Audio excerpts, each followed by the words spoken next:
আমাদের ডেকেছিলেন মন্ত্রী মশাই? হ্যাঁ শোন, যার জন্য তোদের ডেকে পাঠিয়েছি, আমার হয়ে কাজ করতে পারবি?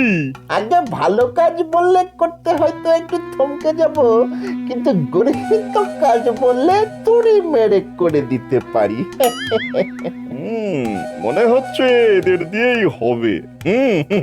ঠিক আছে, তোরা আজকে আয়, খুব তাড়াতাড়ি কাজ দেবো। হ্যাঁ, পেন নাম নতুন মন্ত্রী মশাই। আপনার শ্রীচরণে ভক্তিযুক্ত পেন নাম।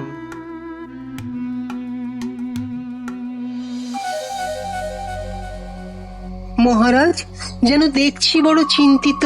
হয়েছে কি কোনো কারণে মস্তিষ্ক বিঘ্নিত? আসলে মন্ত্রীর শরীর নিয়ে বড়ই চিন্তার মধ্যে আছি। আজ এতগুলো দিন হয়ে গেল, কিছুতেই যেন সুস্থ হয়ে উঠছে না। পুরনো মন্ত্রীকে নিয়ে মহারাজের আদিক্ষেতা দেখলে গা জ্বলে যায়। রকম সকম থেকে মনে হচ্ছে পুরনো মন্ত্রী সুস্থ হয়ে উঠলেই আমাকে দরজা দেখিয়ে দেবে। তাই যা করার খুব তাড়াতাড়ি করে ফেলতে হবে। হ্যাঁ, এত চিন্তা করছেন কেন? আমাদের রাজবৈদ্য অতি উচ্চমানের চিকিৎসক, দেখবেন ঠিক সুস্থ করে তুলবে। সুস্থ হলি বাঁচি। আজ তো রাজবৈদ্যকে পাঠিয়েছি, দেখি দেখি ও এসে কি খবর দেয়। প্রণাম মহারাজ। তুমি কি মন্ত্রীর বাড়ি গিয়েছিলে? হ্যাঁ মহারাজ, আপনার কথা মতো ওইখান থেকেই আসছি। তা কেমন দেখলে মন্ত্রীকে? আসলে অনেক দিন ধরে পেটের রোগে ভুগে বেশ কাহিল হয়ে পড়েছেন। তার উপর আবার ওই সর্দি, জ্বর আর কাশিটাও হয়েছে। তবে আরো বেশ কিছুদিন ভোগাবে। আচ্ছা রাজ জ্যোতিষী, তুমি কি মন্ত্রীর ভাগ্য গণনা করে দেখেছো? দেখেছি মহারাজ। আগামী কিছুদিন আমাদের পুরনো মন্ত্রী মশাইয়ের সময় খুব একটা ভালো যাবে না। তবে তার সাথে কি? আগে গণনা করে এটাও দেখেছি যে আগামী বেশ কিছুদিন আমাদের এই কৃষ্ণনগরের পক্ষেও খুব অশুভ সময় আসতে চলেছে। সে কি? অশুভ সময় মানে? আগে বলতে আমি শিহরিত হচ্ছি মহারাজ।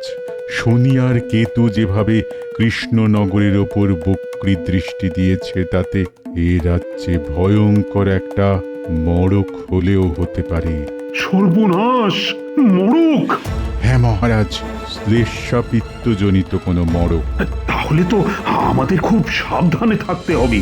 হ্যাঁ, সকলকেই খুব সাবধানে থাকতে হবে।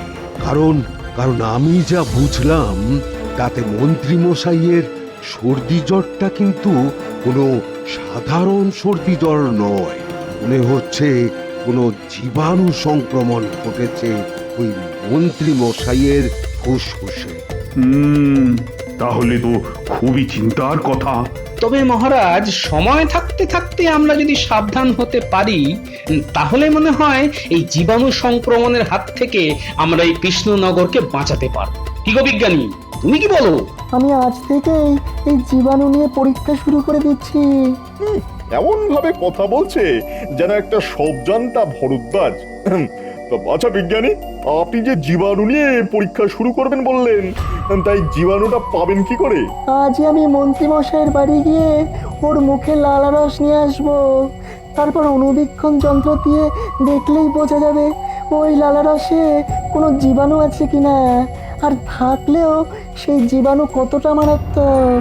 ও, তাহলে বিজ্ঞানী, তুমি আজ থেকেই কাজ শুরু করে দাও। আর দরকার হলে রাজবৈদ্যকেও তোমার সঙ্গে নিয়ে নাও। মনে একটা যখন সংশয় দেখা দিয়েছে, তখন প্রথম থেকেই যুদ্ধকালীন তৎপরতায় এর মোকাবিলা করতে হবে।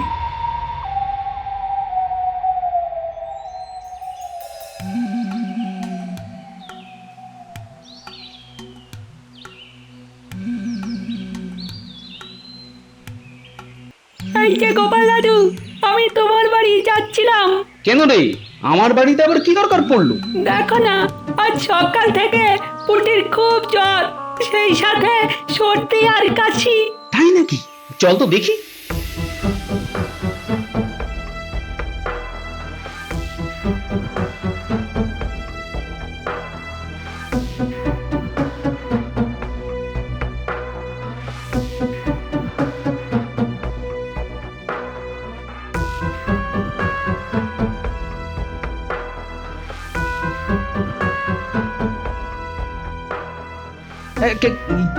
কি হয়েছে পুটির?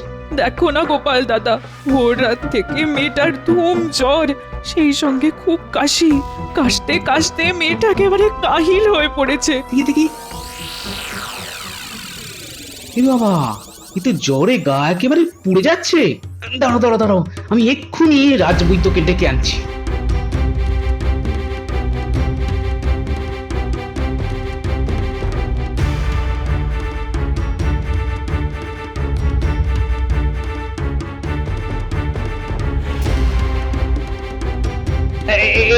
এই যে রাজবৈদ্য, আমি তোমার কাছে যাচ্ছিলাম। কেন? দেখো না, পুটির খুব জ্বর, সেই সাথে কাশি। তোমরা কোথা থেকে আসছো? আমরা গিয়েছিলাম মন্ত্রীমশাইয়ের বাড়ি লালারস সংগ্রহ করতে। রাজবৈদ্য, আপনি কি একবার পুটির বাড়ি যাবেন? যাবো তো নিশ্চয়ই। আমিও যাবো, পুটির লালারসও নিতে হবে আমায়। দুটো লালারস পরীক্ষা করে দেখতে হবে ওদের গতি প্রকৃতি এক কিনা। চলো তাহলে।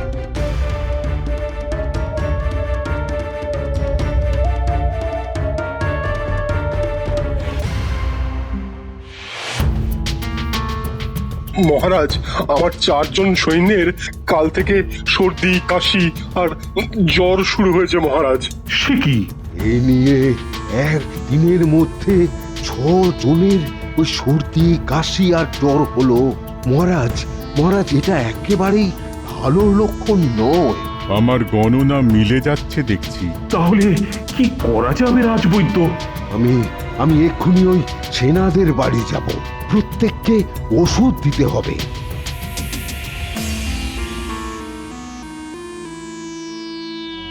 বিজ্ঞানী, বিজ্ঞানী, লালা রসে কিছু পেলে? যা পেয়েছি তা খুবই চিন্তার। এই কথা কেন বলছো বিজ্ঞানী?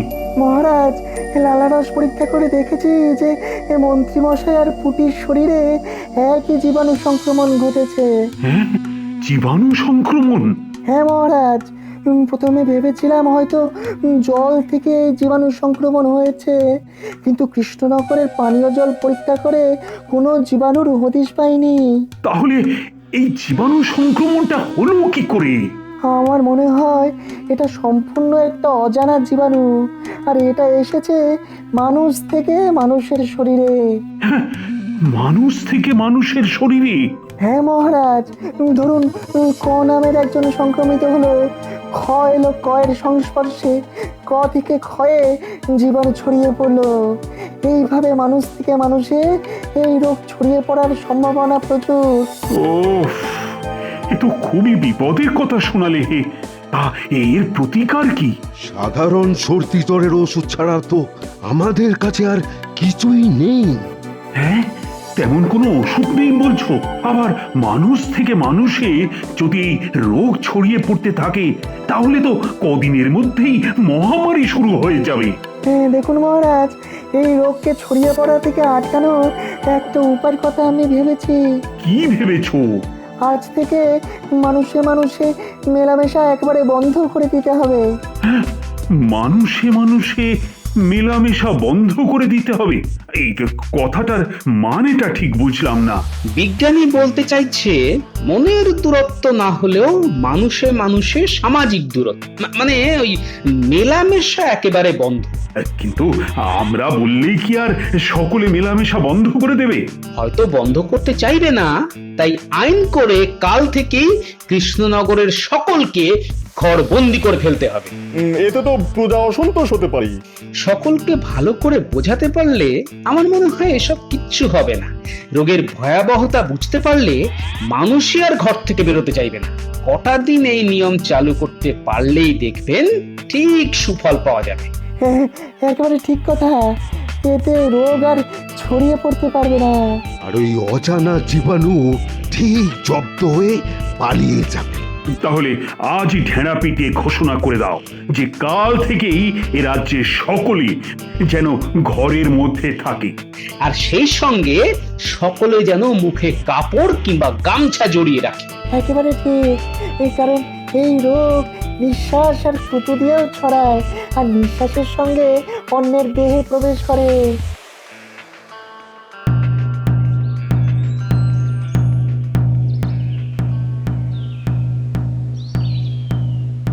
শোনো শোনো শোনো, কৃষ্ণনগরে এক অজানা রোগের আগমন ঘটেছে।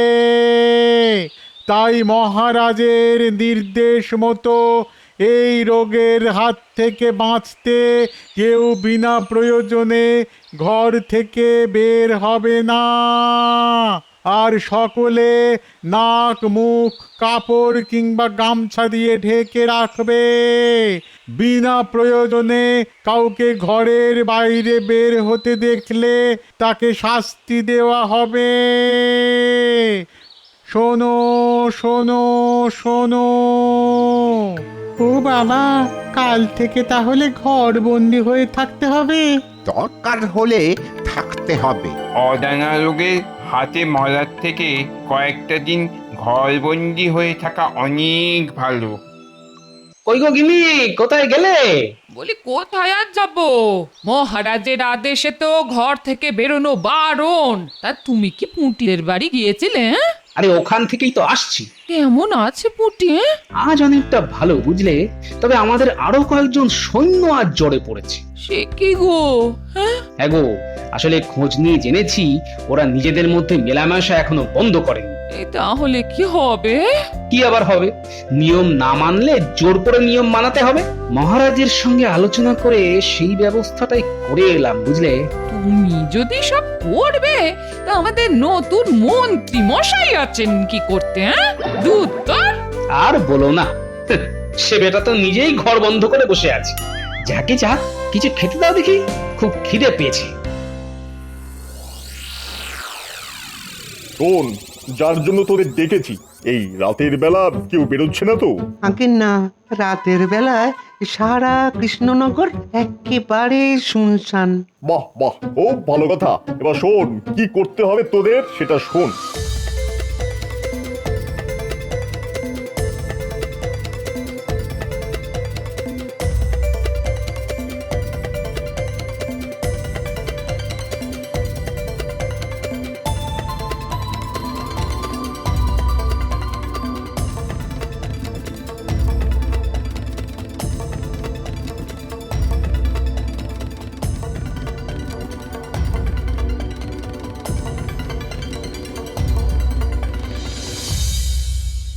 এ কি, আমার গরুগুলো কোথায় গেল? হ্যাঁ, কে নিল?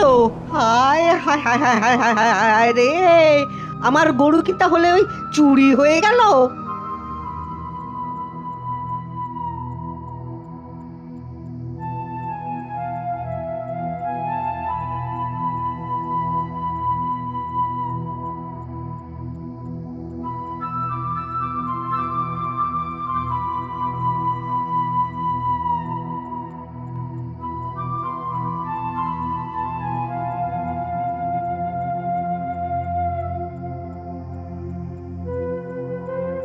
একে মহারাজের আদেশ অমান্য করে তুমি কোথায় যাচ্ছ?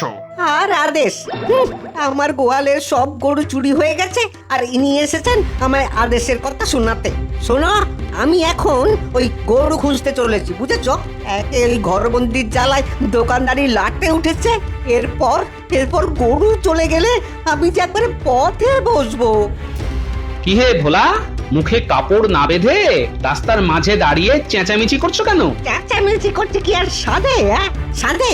এই ঘর বন্দির মধ্যেও কেউ বা কারা এসে আমার ওই গোয়ালের সব গরু চুরি করে নিয়ে চলে গেছে। সে কি? এখন আমি কি করি বলো তো? শোনো, একবার মহারাজের কাছে যাও, তবে মুখে কাপড় কিংবা গামছা বেঁধে। ঠিক আছে, তাই যাব। মহারাজ, কাল রাতে আমার গোয়াল থেকে গরু চুরি গেছে। আমার গোয়াল থেকেও গরু গেছে। সে কি, একই চারিদিকে অজানা জ্বরের প্রকোপ, এর মধ্যে আবার গরু চুরি? মহারাজ, আমার ওই গোয়ালের সব গরু কাল রাতে চুরি হয়ে গেছে। সব গরু চুরি হয়ে গেছে? হ্যাঁ মহারাজ। ঠিক আছে, তোমরা এখন যাও, আমি দেখছি কি করে এই গরু চুরির কিনারা করা যায়। তো গোদের ওপর বিষ ফোড়া হয়ে গেছে গোপাল। কাল রাতে ভোলা ময়রা আর অনেকের গোয়াল থেকে গরু চুরি হয়ে গেছে। হ্যাঁ, ভোলার মুখ থেকে আমি শুনেছি। বলো তো কি দুশ্চিন্তার কথা। আমার দুশ্চিন্তাও কিন্তু কিছু কম নয় মহারাজ। এই কদিনে রোগের প্রকোপ আরো বেড়ে গেছে। সে কি, সারা রাজ্যকে ঘরবন্দি করেও তাহলে কোনো ফল পাওয়া যাচ্ছে না? কি করে ফল পাওয়া যাবে মহারাজ?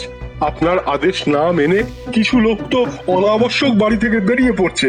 তার উপরে এই গরু চুরির হাঙ্গামা। রাজসভায় আসার সময় আমি তো বহু লোককে পথে দাঁড়িয়ে গরু চুরির ব্যাপারে আলোচনা করতে দেখে এলাম।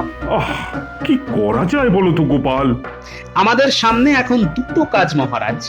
এক, যেমন করেই হোক লোকজনকে ঘরের মধ্যে আবদ্ধ রাখা, আর দুই, গরু চোরকে খুঁজে বের করা। আমার মনে হয় অন্য রাজ্য থেকে কেউ বা কারা এসে গরু চুরি করে সারা রাজ্যের মধ্যে একটা অরাজক অবস্থা সৃষ্টি করতে চাইছে। কথাটা খুব একটা খারাপ বলনি নতুন মন্ত্রী। আপনি গোদের উপর বিষ পড়ার কথা বলছিলেন মহারাজ। আমার মনে হচ্ছে এখন আমরা পাহাড়ের মাথায় আগ্নেয়গিরির ওপর বসে আছি। ওরা ফেটে যেমন গলগল করে পুঁজ রক্ত বেরিয়ে আসে, তেমনি যে কোনো মুহূর্তে প্রজা অসন্তোষে আগ্নেয়গিরি থেকে গলগল করে গরম লাভা বেরিয়ে আসবে। হ্যাঁ, একেবারে ঠিক কথা। গোপাল গোপাল, সেনাপতিকে নিয়ে পরে আমার কাছে এসো তো, কিছু কথা আছে। আমি যাব না? না না না, এই মুহূর্তে শুধু গোপাল আর সেনাপতি হলেই চলবে। তেমন প্রয়োজন হলে তোমায় না হয় পরে ডেকে নেব। বুঝলি, তোদের কাজে আমি খুব খুশি। তাহলে আমাদেরও খুশি করে দিন। হ্যাঁ হ্যাঁ, সে তো দেবই। এই নে তোদের পারিশ্রমিক। কিরে, খুশি তো? খুব খুশি। আমরা তাহলে এখন আসি। হ্যাঁ হ্যাঁ, আয় আয় আয়। বলো বলো সেনাপতি, কি বলতে চাইছিলে তুমি? মহারাজ, এখানে আসার সময় আমি শুনে এলাম যে আজ রাতে সমস্ত রাজ্যবাসী ঘর বন্দির আদেশ উপেক্ষা করে রাস্তায় এসে দাঁড়াবে। কেন কেন কেন? তারা দলবদ্ধভাবে গরু চুরি আটকাবার চেষ্টা করবে মহারাজ। এ তো ভীষণ সমস্যা হলো। সকলে যদি জোটবদ্ধ হয় তাহলে তো সংক্রমণ বাড়বে বই কমবে না। ও গোপাল, কিছু একটা ভাবো। আমার মনে হয় আজ রাতে আপনাকে আর আমাকে রাস্তায় বেরোতে হবে, আর সঙ্গে নিতে হবে আপনার পোষা বাঘকে। বাঘ? হ্যাঁ মহারাজ, আমরা থাকবো হাতির পিঠে আর বাঘ আমাদের সাথে সাথে যাবে। এদিকে ছাড়া বাঘ দেখে মানুষজন আর ঘর থেকে বেরোতে সাহস পাবে না, আর ওদিকে গরু চোর যদিও বা রাতের অন্ধকারে গরু চুরি করতে আসে, তাহলে বাঘ আর হাতির পিঠে আপনাকে দেখে পালাবার পথ পাবে না। খুব ভালো, খুব ভালো বুদ্ধি বের করেছো গোপাল। সেনাপতি, তুমিও যাবে আমাদের সঙ্গে। হ্যাঁ, সকলকে একজোট হয়ে আজ রাতে পাহারা দিতে হবে। যেমন করেই হোক গরু চুরি আটকাতেই হবে। একে তো ওই ঘরবন্দির ধাক্কায় ঘরে অনটন, তারপর ওই গরু চুরি গেলে আমাদের ওই বাচ্চা কাচ্চাগুলো কি খাবে বলুন তো? ঘরবন্দি অবস্থা উঠে গেলে আমি বা ওই দোকান চালাবো কি করে? হ্যাঁ, বাঘ ডাকলো না? হ্যাঁ হ্যাঁ, বাঘই তো ডাকছে। সর্বনাশ, এ তো মহারাজের পোষা বাঘ। পালাও পালাও।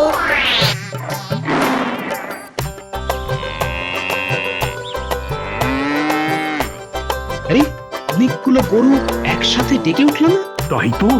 আর গরুর হাম্বা ডাক তো আমাদের নতুন মন্ত্রী মশাইয়ের বাড়ির থেকে আসছে। ঠিক বলেছ, চলো তো দেখি।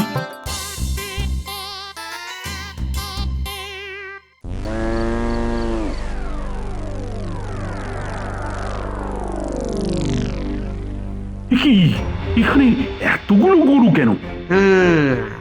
মনে হয় সবকটাই চোরাই গরু। আর জায়গাটা হচ্ছে আমাদের নতুন মন্ত্রী মশাইয়ের বাড়ির দিক। ভগবান ভগবান,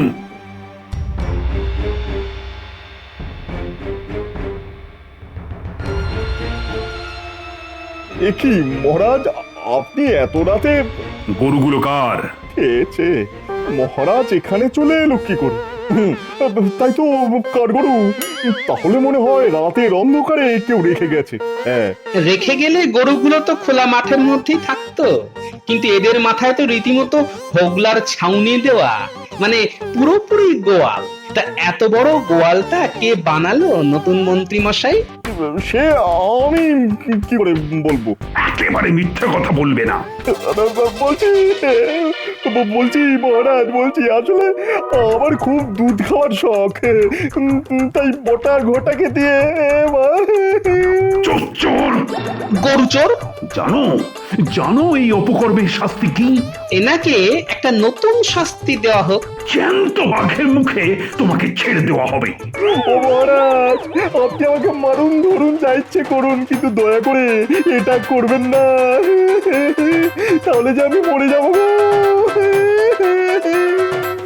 যাও, সকলে ঘরের ভেতরে চলে যাও। কটা দিন ঘরে থাকতে পারলি অজানা জ্বর আমাদের আর আক্রমণ করতে পারবে না। আর গরু চোর তো ধরা পড়েই গেছে। জয় মহারাজের জয়। জয় মহারাজের জয়।